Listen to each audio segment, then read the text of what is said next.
Terima kasih ya Tuan Pengerusi. Saya ingin rujuk kepada putaran 041 3x0 di bawah OKU ya.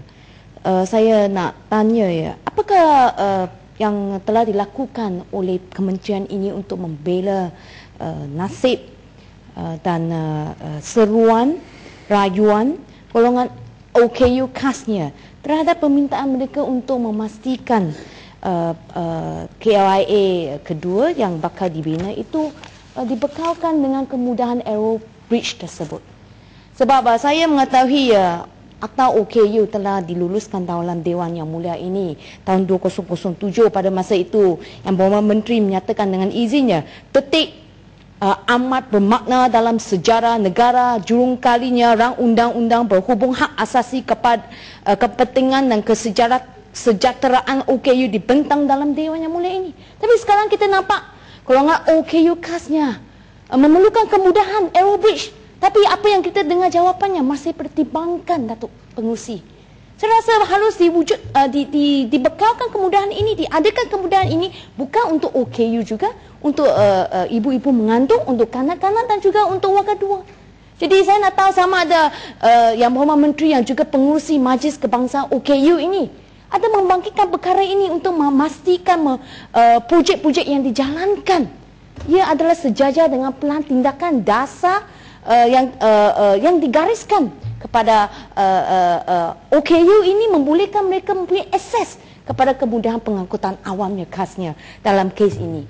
Dan saya ingin rujuk kepada perkara 040 kebajikan masyarakat, khasnya 040 600 perundangan dan advokasi. Datuk Pengerusi, banyak kali kita bangkitkan berkenaan keperluan mengadakan satu akta anti gangguan seksual, dan hari itu Menteri Sumber Manusia apabila kita bertanya mengapa tidak mengadakan satu akta khasnya berkenaan perkara ini, beliau telah menjawab bahawa Kementerian Pembangunan Wanita sedang meneliti satu akta sedemikian. Saya nak tahu apakah perkembangannya, apakah benar akan diadakan satu akta khas berkenaan anti gangguan seksual ini.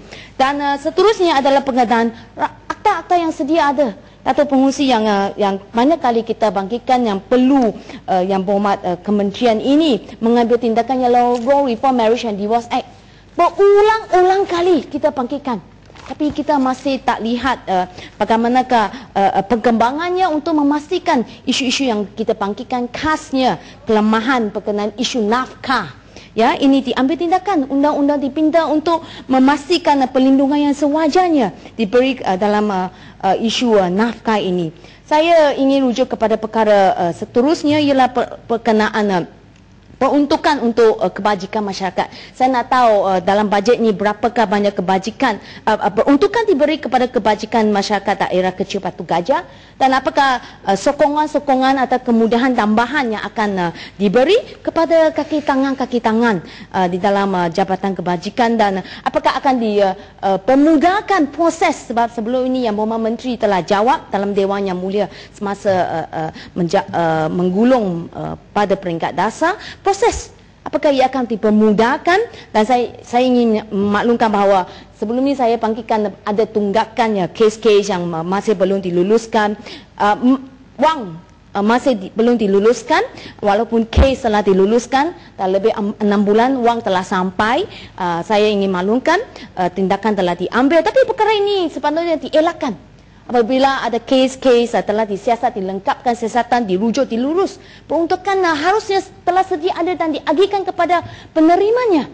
Dan dalam kes ini, Datuk Pengerusi, saya ada kes yang menerima RM1,800 sebab kes telah lulus beberapa bulan dahulu. Duit dah sampai saja, belum sampai saja, sekarang baru sampai. Jadi menyebabkan dia menerima RM1,800 termasuk kes peruntukan bantuan kebajikan tersebut. Perkara ini harus dielakkan, dan saya ingin tahu sejauh mana pihak Yang Berhormat ada bekerjasama dengan Kementerian Pelajaran, sebab ada bantuan RM100 untuk bantuan bersekolahan.